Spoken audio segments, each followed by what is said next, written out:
Irmãos, eu gostaria de convidá-los a já abrir suas Bíblias no livro de Cântico dos Cânticos, ou Cantares de Salomão, como também esse livro é conhecido.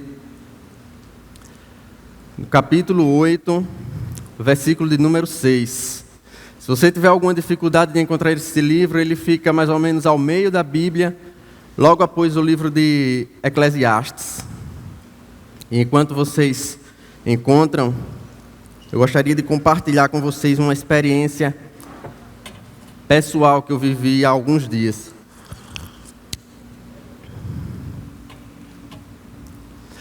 Irmãos, há mais ou menos um ano, Caleb, meu filho mais velho, que hoje vai fazer 6 anos, ele foi convidado para uma festa do pijama na casa de alguns primos. E pela primeira vez desde que nasceu, Caleb iria dormir fora de casa e sem que eu ou Bruna estivessem perto. Então imagine eu, com toda a minha insegurança, com toda a minha ansiedade, cogitei tudo que podia dar errado nessa ideia. E se ele acordasse de noite, por exemplo, e tivesse um pesadelo e a gente não estivesse lá para apoiá-lo?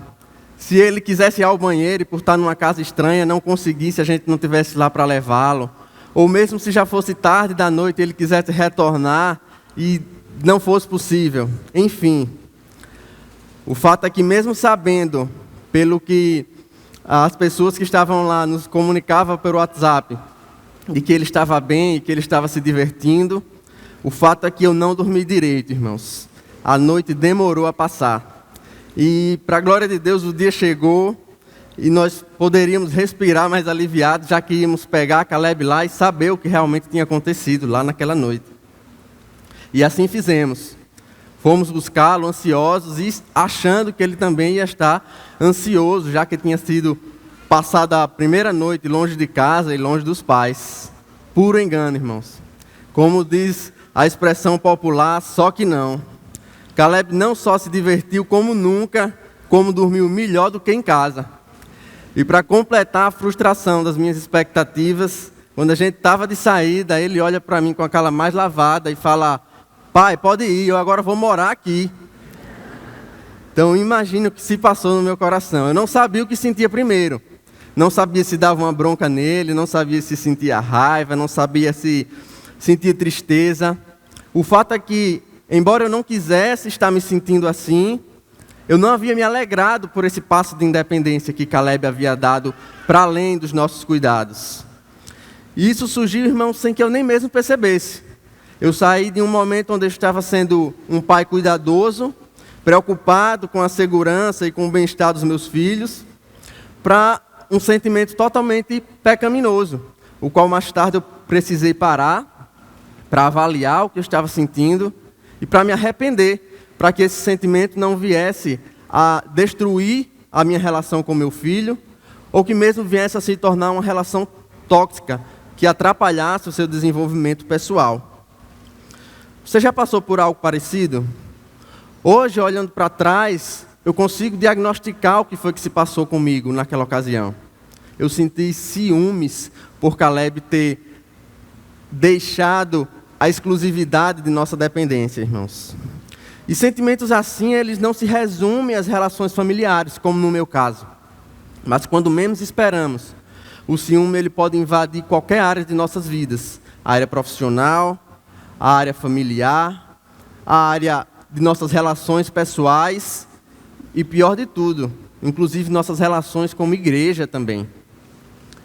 Testemunhamos frequentemente, irmãos, seja por nossa experiência e convivência com outros, ou pelo que presenciamos nos noticiários, tragédias motivadas diariamente por conta dos ciúmes.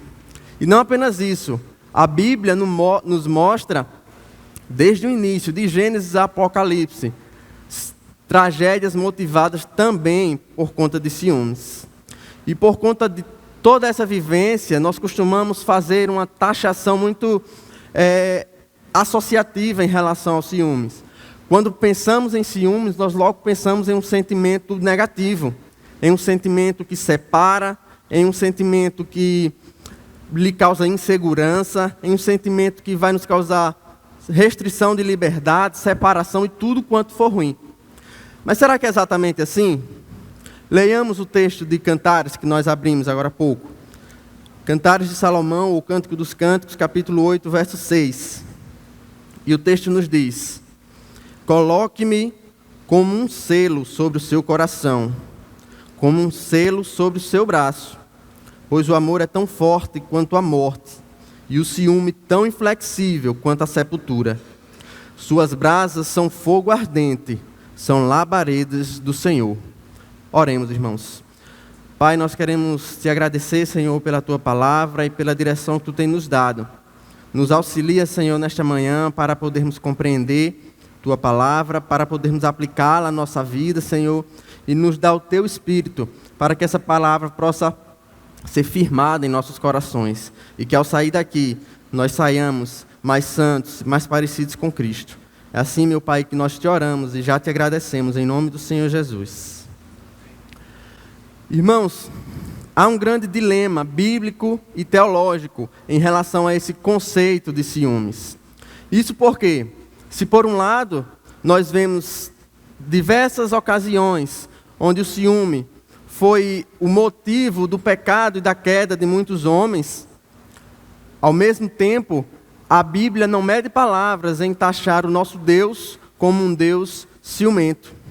Não só isso, a Bíblia nos mostra diversas ocasiões em que a ira de Deus caiu sobre o seu povo por causa de seu grande ciúmes.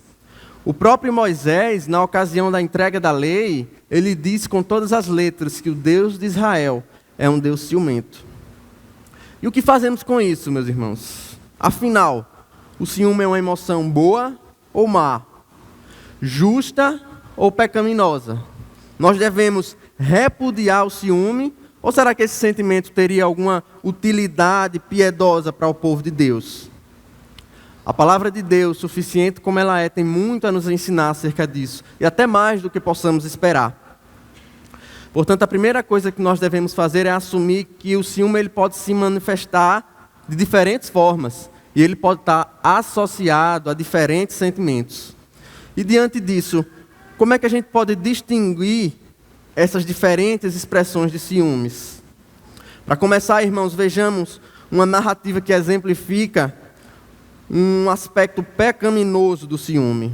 E eu convido a igreja a abrir suas Bíblias no livro de 1 Samuel, capítulo 18, versos 7 e 9. E aqui nós pretendemos ver o ciúme pecaminoso expressado em sentimentos egoístas e idólatras.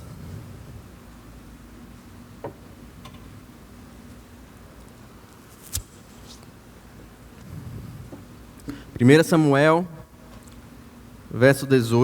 capítulo 18, versículos 7 e 9.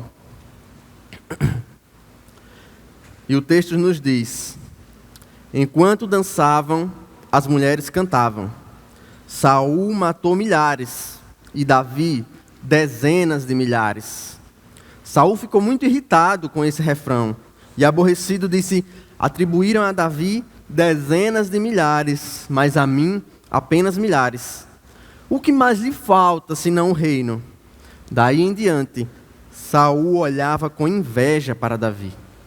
Em primeiro lugar, irmãos, antes de passarmos à observação desse texto, é importante dizer que aqui essa narrativa exemplifica uma das vezes em que o tradutor bíblico, e principalmente o tradutor da língua portuguesa, ele vai substituir o termo original ciúmes, que se encontra no hebraico, para um outro termo que nos traga um melhor, um real significado do sentimento quando aparece na narrativa dentro do seu contexto. E aqui o tradutor substitui o termo ciúmes pelo termo inveja.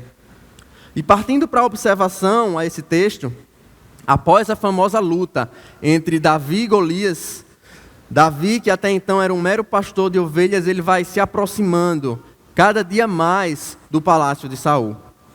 Isso não acontece por um interesse ou por uma busca do próprio Davi, mas isso acontece na realidade por iniciativa do próprio Saul. O texto nos conta que Saul não deixou que Davi retornasse para a casa de seu pai, Jessé. E era muito conveniente isso para Saul, Porque qual líder político daquela região não queria ter ao seu lado um guerreiro destemido, forte como Davi, com a fama de ter matado um gigante filisteu? E observem que até aqui Saul não tinha motivos, quer dizer, motivos ele até tinha, mas Saul não sentia por Davi sentimentos de inveja ou ciúme. Isso se dava porque as qualidades de Davi até então serviam ao próprio Saul. Mas as coisas começam a mudar. As coisas começam a mudar e sair do controle de Saul justamente nessa porção que lemos.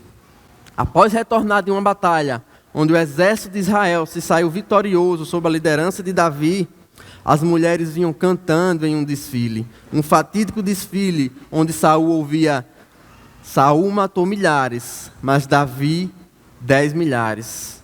Em outras palavras, elas estavam dizendo: Davi é um líder 10 vezes melhor do que Saul. E a partir de então, irmãos, Saul se dá conta de que Davi se tornou uma ameaça à sua liderança. E seu coração é tomado então por sentimentos de grande inveja e ciúme. Se por um lado o ciúme se demonstra quando Davi vê seu reino e os seus súditos flertando com um novo e possível rei, por outro lado a inveja faz com que Saul desejasse estar no lugar e ter as qualidades que pelas quais Davi vinha sendo aclamado daquela forma. E embora inveja e ciúme sejam sentimentos que tenham íntima relação, eles se distinguem também de forma muito significativa. Segundo o terapeuta Dan Allender, que é autor de um dos livros base de nossa série, o ciúme ele é o desejo de proteger o que nós temos e o medo que outros tomem aquilo que temos, ou pelo menos aquilo que achamos que é nosso. Por outro lado, o mesmo autor vai nos dizer que a inveja é o desejo pelo que outra pessoa tem e que eu não tenho. Jerry Brides, em seu livro Pecados Intocáveis, ele nos traz também um conceito importante de ciúme, onde ele diz que ciúme é normalmente definido como intolerância aos concorrentes, e que o ciúme pecaminoso ocorre quando nós receamos que alguém se torne igual ou mesmo superior a nós. O ciúme também foi um dos grandes motivos de Paulo ter escrito a primeira carta aos Coríntios, irmãos. Na ocasião da escrita dessa epístola, o apóstolo estava preocupado em que os membros daquela igreja estavam mais preocupados com as posições e os cargos que eles queriam ocupar do que com a verdadeira disseminação do evangelho e do que com o próprio cuidado com a igreja, o cuidado mútuo entre os membros da igreja.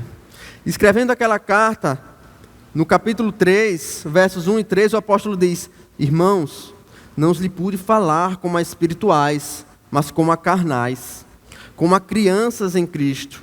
Dei-lhes leite e não alimento sólido, pois vocês não estavam em condições de recebê-lo.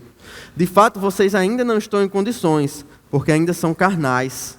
Porque visto que há inveja e divisão entre vocês, não estão sendo carnais e agindo como mundanos?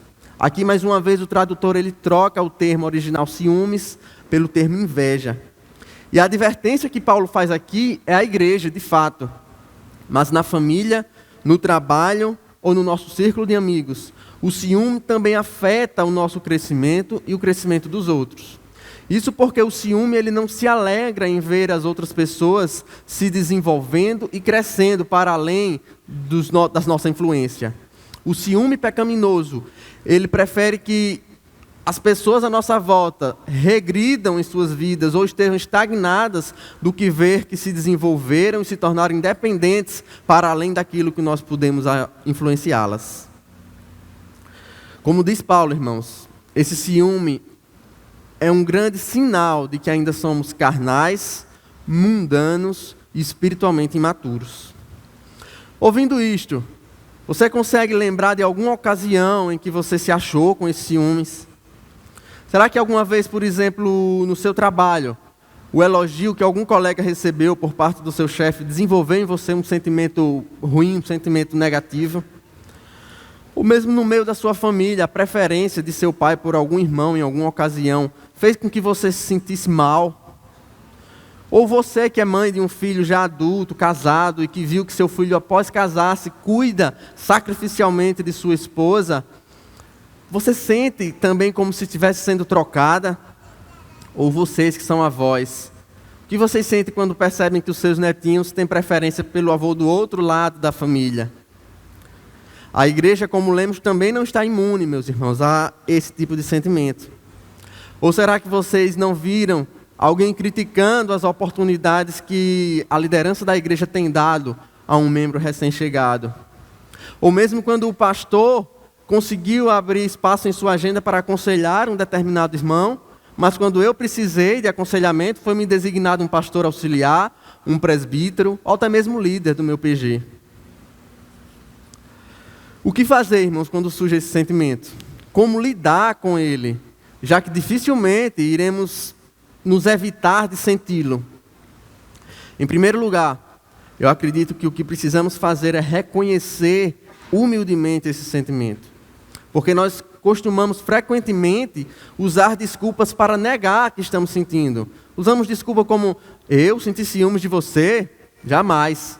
Ou às vezes, não, irmão, não é ciúmes, eu só acho que eu devia ter sido convidado para aquele aniversário. Ou então, não é ciúmes, mas eu acho que eu deveria ter participado dessa decisão. O nosso orgulho pessoal faz com que nós achamos que reconhecer os ciúmes nos tornará frágeis aos olhos dos outros.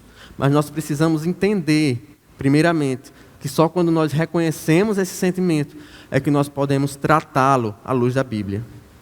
Portanto, você, mãe, que tem vivido ressentida porque seu filho tem cuidado, amado e se dedicado à sua esposa, reconheça esse sentimento, para que ele não venha destruir sua relação com seu filho, ou pior, até mesmo o casamento dele. Ou você, funcionário que se junta com outros colegas para criticar aquele amigo que recebeu uma promoção ou foi elogiado em seu trabalho, reconheça que esses ciúmes já têm conduzido você ao pecado da maledicência. Jovem, desejar um fracasso de uma nova amizade que o seu melhor amigo está criando só para não dividir a atenção dele com o outro, é mesquinho da sua parte. Do mesmo jeito, desejar o fracasso no trabalho de nosso irmão, só para que ele não seja elogiado pelos nossos pais, além de pecado, meus irmãos, é inveja. Reconheçamos humildemente esse sentimento, para que nós possamos tratá-lo à luz da Bíblia. Em segundo lugar, nós precisamos também não nos entregar à culpa pelo surgimento desse sentimento em nosso coração. Mas nós precisamos usar essa culpa para não deixar que esse sentimento tome as rédeas de nossa conduta e nos leve à prática de outros pecados. Isso porque o sentimento, ele não inicia já com uma atitude obsessiva, irmãos. O sentimento, ele já não inicia com uma atitude furiosa que vai causar tragédias. Mas o sentimento, ele inicia com afeições inocentes e vai progredindo lentamente ou rapidamente, até se tornar um ciúme furioso, como vimos no caso de Davi. Por isso nós precisamos agir ao primeiro sinal que o ciúme der em nosso coração, para que ele não venha destruir aquilo que mais amamos. Nossa amizade, nossa vida profissional, nossos casamentos, ou mesmo famílias inteiras. Precisamos agir ao primeiro sinal que o ciúme der em nossas vidas. E nós dominamos esse ciúme pecaminoso quando nós combatemos a nossa mentalidade individualista impregnada pelo pecado. E nós só combatemos essa mentalidade individualista quando nós adotamos uma mentalidade de pertencimento ao grupo. Seja esse grupo a nossa igreja, seja esse grupo a nossa comunidade social, seja esse grupo a nossa família, seja esse grupo o nosso trabalho. Nós precisamos deixar de pensar em nossos relacionamentos como uma competição de quem é mais realizado ou de quem tem mais sucesso, e pensar em nossos relacionamentos mais por uma visão cooperativista, onde todos estão cooperando em prol de um mesmo objetivo, e onde o crescimento do grupo reflete também o meu crescimento, assim como a regressão do grupo implica também a minha regressão e a minha perda. Porque só assim, meus irmãos, é que eu vou poder me alegrar com o crescimento da igreja, ou com o sucesso de um projeto missionário, mesmo se eu não tiver participado como líder ou como coordenador. Só assim eu vou me alegrar quando eu vejo meus filhos crescendo responsáveis e prontos para cuidar responsavelmente de suas famílias. Só assim eu me alegro pela felicidade, pelas conquistas do meu irmão, mesmo se a minha vida não tiver um mar de rosas. Só assim eu me alegro quando o político do meu país está fazendo um bom governo, ou o contrário também, quando ele está envolvido em algum esquema de corrupção, mesmo se eu tiver ou não votado nele. Só assim, irmãos, nós podemos nos alegrar com os que se alegram e chorar com os que choram. E para fecharmos essa primeira divisão do sermão, eu penso que nós precisamos utilizar o ciúme para revelar os ídolos ocultos de nosso coração. Como temos visto ao longo dessa série, as nossas emoções elas apontam de forma muito direta para onde está localizado, para onde está direcionado o nosso amor e a nossa adoração. E com ciúmes não é diferente. Quando nós chegamos ao ponto de nos ressentir por um afeto que deixamos de receber, quando nós chegamos ao ponto de nos entristecer pelo medo de perder um status em nosso emprego, ou um status em nosso ambiente social, nós estamos declarando de forma muito clara, de forma muito explícita, que é nessas coisas que se encontram o motivo maior de nossa alegria e de nossa felicidade. Nós estamos dizendo qual o verdadeiro lugar que Deus tem ocupado e aonde está direcionada verdadeiramente a nossa adoração. Nós estimamos tanto o afeto do nosso cônjuge que nem sequer nos imaginamos viver sem ele. Nós somos tão realizados com a nossa vida profissional que perdemos completamente a nossa própria identidade se deixamos de receber algum reconhecimento profissional. Estimamos tanto a inclusão no meio de nossos amigos, estimamos tanto o afeto deles que perdemos totalmente a direção quando deixamos de recebê-la. E nós trazemos à luz, nesse caso, quem verdadeiramente adoramos. O senso comum, ele vai nos dizer que se nos amássemos mais, não sentiríamos tanta necessidade de relacionamentos para nos darem significado. Mas isso é um grande engano que a nossa sociedade tem propagado. Na verdade, é porque nos amamos tanto que não suportamos a ideia de sermos rejeitados, desaprovados ou mesmo colocados em segundo plano. O ciúme é uma forte evidência do quanto nós idolatramos a nós mesmos. O ciúme pecaminoso ele não aceita dividir a sua posição com ninguém. O ciúme pecaminoso ele se enfurece quando precisa dividir parte de um relacionamento com outro. O ciúme pecaminoso ele jamais está disposto a negar a si mesmo. Mas curiosamente vocês devem lembrar que foi exatamente isso que Cristo nos chamou a fazer.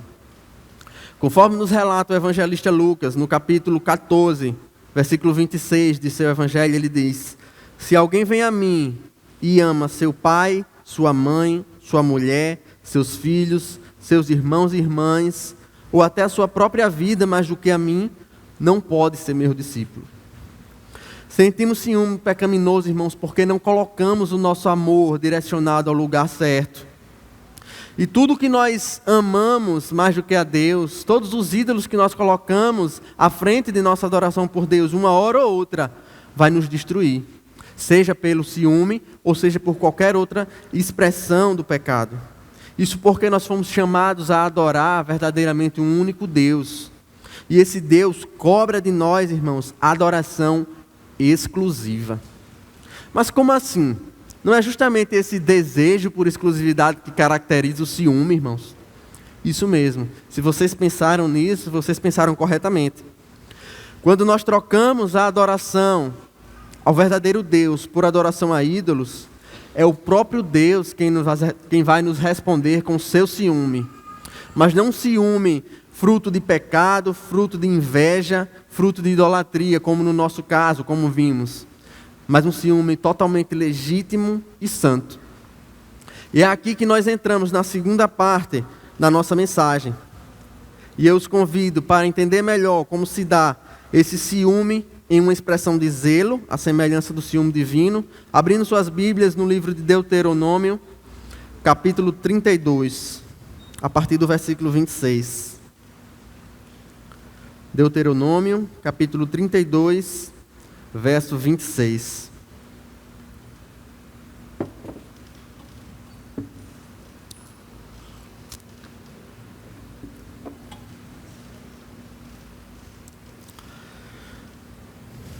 Moisés vai nos dizer: eles os deixaram com ciúmes por causa dos deuses estrangeiros e o provocaram com seus ídolos abomináveis. Sacrificaram a demônios que não são Deus, a deuses que não conheceram, a deuses que surgiram recentemente, a deuses que os seus antepassados não adoraram. Vocês abandonaram a rocha que os gerou. Vocês se esqueceram do Deus que os fez nascer.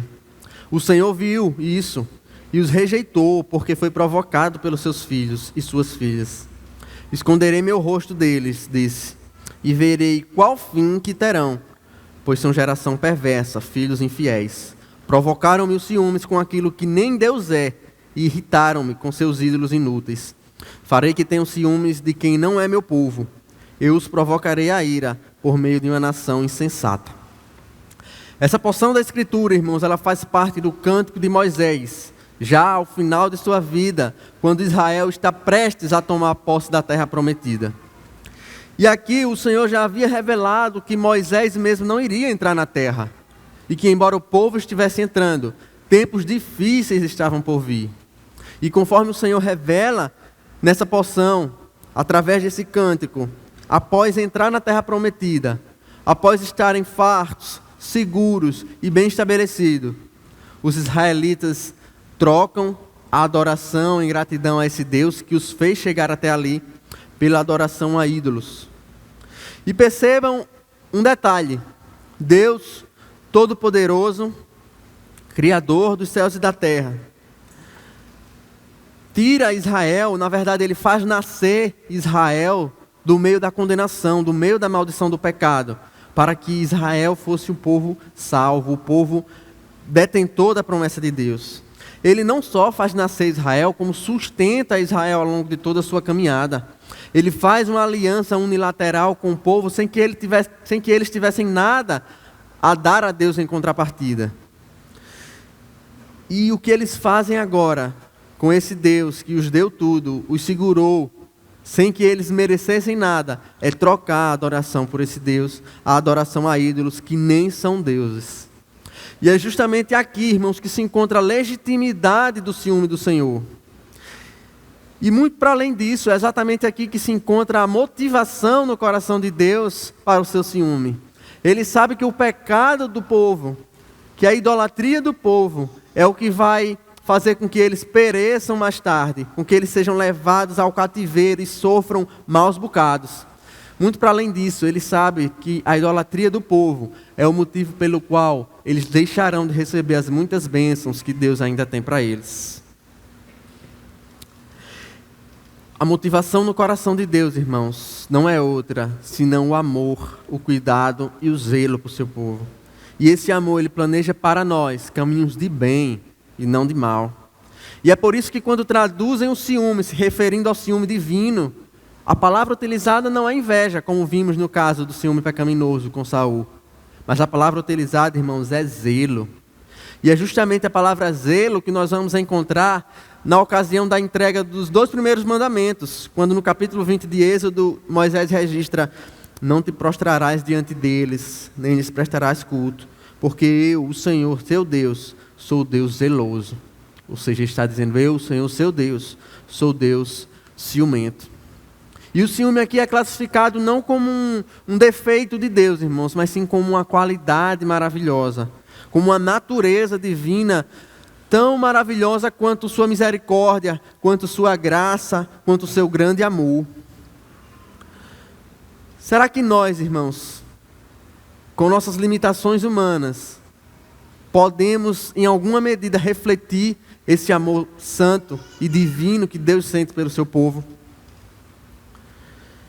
E eu acredito que, levando tudo isso que vimos até aqui em consideração, e considerando que nós fomos feitos criaturas à imagem e semelhança do nosso Criador, nós podemos sim também sentir um nível de ciúmes que não seja inerentemente ruim e pecaminoso. Nós podemos sentir um tipo de ciúme, irmãos, que seja direcionado para a glória de Deus e soberanamente administrado na direção do Espírito Santo. E eu digo isso não por conclusão pessoal, mas pelo que a própria Bíblia aponta. Nós vemos exemplos desse ciúme santo também na Bíblia. Ou vocês não se lembram da ocasião em que Cristo, vendo o templo santo sendo profanado por aqueles que faziam comércio no pátio, expulsando eles de forma muito incisiva. O capítulo 2 do Evangelho de João, versículo 17, registra que quando os discípulos viram isso, imediatamente eles lembraram do salmo que diz: o zelo pela tua casa me consumirá. O ciúme pela casa do Senhor foi o motivo de Cristo ter feito aquilo. Aí vocês podem dizer, não, mas Deus é 100%, Cristo é 100% Deus, Ele é 100% homem também. E para não ficarmos só no exemplo de Cristo, irmãos, olhemos para a vida do apóstolo Paulo. Agora vendo a motivação no coração de Paulo, escrevendo a segunda carta aos Coríntios, no capítulo 11, Paulo é motivado por ciúmes também. O apóstolo Paulo estava preocupado em que a igreja de Coríntios estava recebendo com muita pacificação as heresias que estavam chegando naquela igreja, desvirtuando aqueles irmãos do caminho verdadeiro do Evangelho.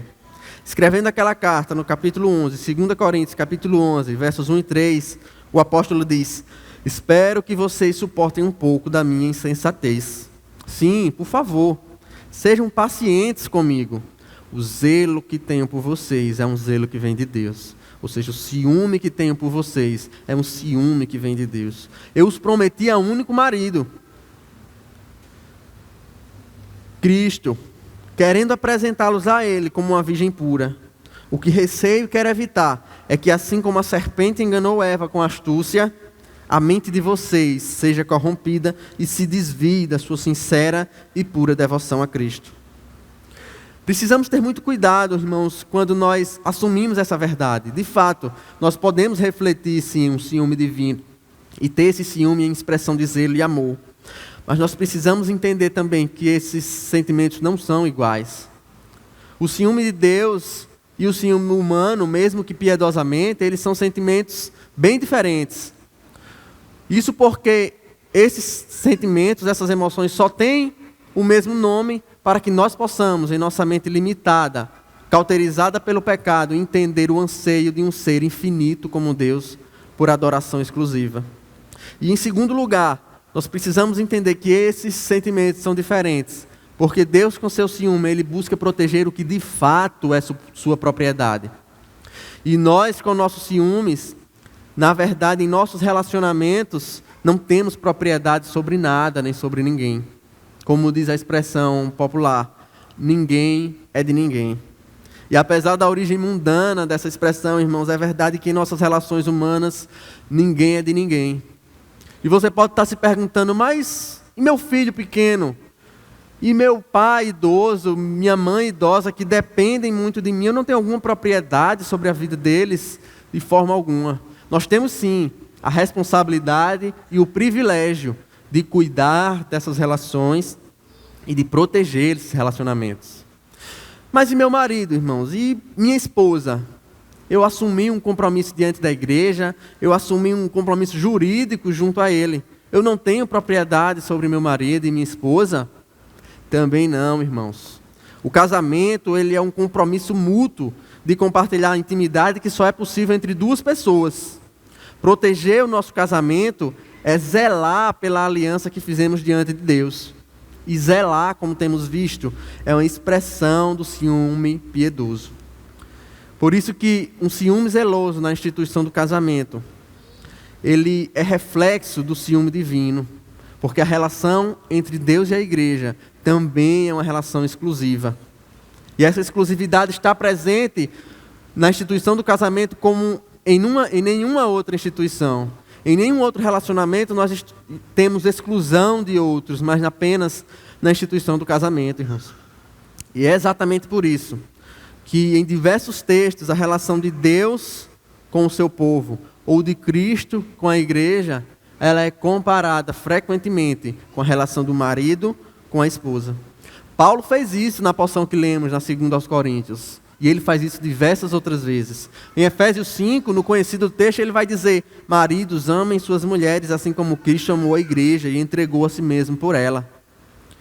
Não só isso, irmãos, mas a idolatria do povo de Deus, ele foi comparada ao longo de toda a Bíblia com a prostituição, com o adultério no casamento. Israel é chamada diversas vezes de prostituta quando deixa os caminhos de Deus e se desvia para adorar ídolos. Mas lembrem-se, semelhança, irmãos, não é igualdade. Como eu falei, nós protegemos, mas nós não possuímos o nosso cônjuge. E diante disso, como nós podemos saber o tipo de ciúme que nós temos sentido em nossos casamentos? Como saber que direção dar a esta emoção? É preciso muito cuidado, irmãos, e muito discernimento para avaliar sabiamente esse tipo de sentimento em nosso matrimônio. É preciso muita sabedoria para discernir entre um ciúme redentor ou um ciúme destrutivo. Um ciúme que vai se expressar pelo zelo ou pela obsessão. E em primeiro lugar, nós precisamos entender que o que vai definir a natureza do nosso ciúme é o objeto dele, ou seja, a razão pela qual nós estamos sentindo ciúmes. Precisamos avaliar, primeiramente, qual é o objeto desse ciúme. Esse ciúme é uma ameaça real ao nosso casamento? É uma ameaça real à nossa relação conjugal com o nosso cônjuge? Ou será que esse sentimento é mais uma distorção da realidade causada pelo ciúme? A inveja e o ciúme, eles têm esse condão. Eles podem fazer com que nós encontremos ameaça onde não existe. Ele pode fazer com que nós vejamos outros melhores do que nós. E nós, além de avaliar o objeto do ciúme, nós precisamos também avaliar a frequência em que ocorre esse sentimento. Esse sentimento é pontual ou esse sentimento é crônico? Ele é rapidamente reversível ou ele persiste dia após dia em nosso coração? Uma longa história de ciúme, irmãos, ele revela, na verdade, insegurança que vai alimentando outros e outros pecados. E assim, um ciúme piedoso, ele pode ser transformado de um desejo de proteger para um desejo de subjugar e possuir o outro. E com isso, pouco a pouco, ou até rapidamente, o ciúme ímpio, ele frequentemente vai revelando mesquinhez e egoísmo, que vão apagando lentamente a emoção dentro de um relacionamento. Portanto, você, marido, que na primeira ligação não atendida pela sua esposa já desenha uma cena completa de adultério, pergunte-se se isso não é fruto da sua mente cauterizada pelo pecado. Se isso realmente faz sentido. Será que não é a exposição aos conteúdos que você tem se exposto na internet, na TV, ou até mesmo em conversas com outras pessoas que tem levado você a essa desconfiança? Mulheres, vocês que, na oportunidade que têm, vão fiscalizar o celular do marido procurando provas contra ele, ou que deixam seu WhatsApp conectado em seu computador para acompanhar em tempo real as conversas que ele tem, se pergunte se ele tem dado realmente motivo para essa desconfiança. Que o ciúme dentro do nosso casamento, irmão, seja a resposta de cuidado e amor, mas nunca expressado em atitudes insanas e desproporcionais. E prestem bem atenção, existirá casos onde o ciúme vai ser realmente apropriado, pela existência de uma ameaça real em nosso casamento. Mas o fato de identificarmos que existe uma ameaça real e que nós devemos realmente responder com ciúme, não quer dizer jamais que nós devemos adotar o casamento como um conceito de posse. O ciúme bíblico, ele nunca é abusivo. Tendo identificado um motivo legítimo para o ciúme, irmãos, nós devemos ter uma resposta protetora a isso. E uma resposta pronta. Nós devemos agir com prontidão às ameaças de nosso matrimônio, sim. E quando falo agir com prontidão, eu jamais quero que vocês pensem que eu estou dizendo agir energicamente ou violentamente. Quando eu falo agir com prontidão, eu falo em reações proativas, em reações rápidas e principalmente em relações pacíficas e amorosas. O ciúme pecaminoso, ele está sempre disposto a ouvir o ponto de vista do outro. E daí o diálogo sincero, irmãos, ele é sempre o melhor ponto de partida para discutir os ciúmes no casamento. Portanto, não só para você que está sentindo ciúme, mas para você que é objeto do ciúme do seu cônjuge. Quando ele reconhecer humildemente esse sentimento, irmãos, ouça também com humildade. Nada de reações desdenhosas, tentando desmerecer o sentimento do seu companheiro. Mas avaliem juntos e honestamente se existe realmente uma ameaça real ao matrimônio. E se não conseguirem decidir sozinho, peçam ajuda. A igreja está aí para isso. Seus PGs estão aí para isso, para uma conversa piedosa entre pessoas que conhecem a Bíblia e podem lhe orientar e lhe aconselhar à luz das Escrituras. Por isso, irmãos, reconheçamos o ciúme piedoso como uma demonstração de afeto, como uma demonstração de amor e de cuidado em nossos relacionamentos. Isso porque, como vimos, o ciúme ímpio ele pode realmente apagar lentamente a emoção dentro do casamento. Mas a ausência de ciúmes piedoso dentro do matrimônio, ele vai revelar um relacionamento destituído, um relacionamento totalmente impessoal e sem profundidade. Por último, nós precisamos, sobretudo, lembrar que o Deus que controla todas as coisas, o Deus que criou tudo, o Deus que conhece o fim desde o começo, o Deus que é soberano, Ele está no controle de todas as coisas, irmãos. E por isso nós podemos descansar nas mãos deles os nossos relacionamentos. Na história que lemos ao início, sobre o ciúme que Saul sentiu por Davi, nós tomamos o exemplo de Saul para ver o que não fazer em nossos relacionamentos. O que não fazer quando o sentimento de ciúme invade o nosso coração. Mas versículos anteriores, nós aprendemos com seu filho, Jonatas, qual é o verdadeiro comportamento que nós devemos ter. E aí eu chamo a voltar ao texto de 1 Samuel, capítulo 18, versos 3 e 4. Onde nós vamos ver Jonatas recebendo Davi e como ele se porta recebendo Davi. E o texto nos diz que e Jonatas fez um acordo de amizade com Davi, pois se tornara o melhor amigo de Davi. Jonatas tirou o manto que estava vestindo e deu-o a Davi, junto com a sua túnica e até a sua espada, seu arco e seu cinturão. Irmãos, talvez Jonatas tivesse ainda mais motivos para ter ciúme de Davi do que o próprio Saul. Porque vocês devem saber que Jonatas era quem herdaria o trono depois que Saul morresse. Mas na verdade o que lemos é que Jonatas não deixa os ciúmes tomar conta de seu coração. Jonatas não deixa que seu coração sinta inveja por Davi, porque ele descansa no Deus que controla a história e no Deus que governa Israel. O texto nos conta que Jonatas lhe entregou esses instrumentos. Jonatas lhe entregou o manto, sua túnica, sua espada, seu arco e seu cinturão. E a entrega desses objetos, irmãos, simbolizam humildade e submissão voluntária de Jonatas à vontade de Deus. Jonatas não negligenciou a sua postura de príncipe e herdeiro do trono de Israel, mas ele não tinha nessa posição a sua identidade ou a razão de sua vida. Portanto, que sejamos como Jonatas também, irmãos, diligentes e cuidadosos em nossos relacionamentos, tendo zelo pelo relacionamento que exige que tenhamos zelo. Mas não deixamos de esquecer de que o Deus Todo-Poderoso é quem está no controle da história. E para terminar, é necessário dizer ainda que, independente do ciúme que possamos sentir, se piedoso ou se pecaminoso, essas emoções elas vão atestar de forma muito clara o nosso anseio desesperado por um relacionamento exclusivo e profundo. E esse nosso desejo por um relacionamento exclusivo e profundo, irmãos, ele é fruto de um reflexo do coração ciumento de Deus. Como criados à imagem e semelhança do nosso Criador, nós somos feitos para refletir o seu caráter.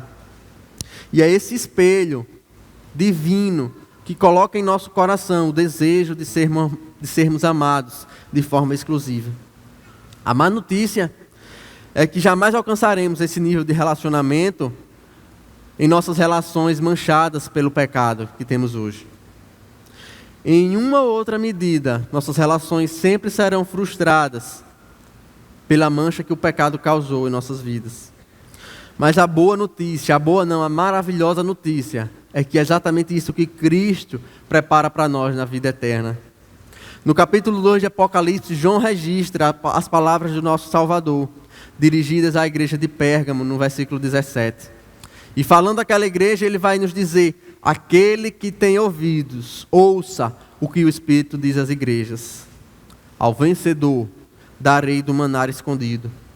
Também lhe darei uma pedra branca com um novo nome inscrito nela, conhecido apenas por aquele que o recebe.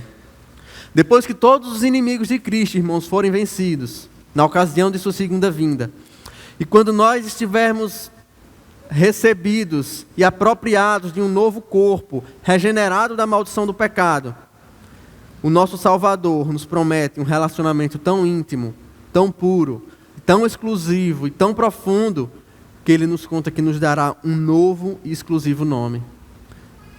Imagine, por exemplo, aquele apelido que você chama aquela pessoa carinhosamente, aquela pessoa íntima, seu pai, sua mãe, seus filhos ou seu cônjuge. E aí você deve estar lembrando de como você o chama.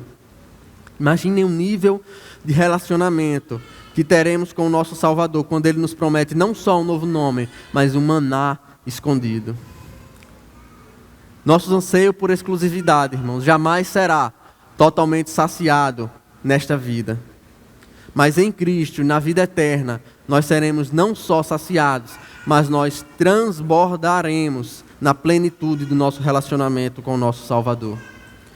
Aquele por quem nossa alma anseia, e o único que poderá preencher o abismo que o pecado causou em nossos relacionamentos, principalmente o relacionamento com o nosso Criador. Amém, irmãos? Que o Senhor possa nos ajudar. Baixe sua cabeça nesse momento e ore a Deus pedindo discernimento para entender as verdades ouvidas nesta manhã.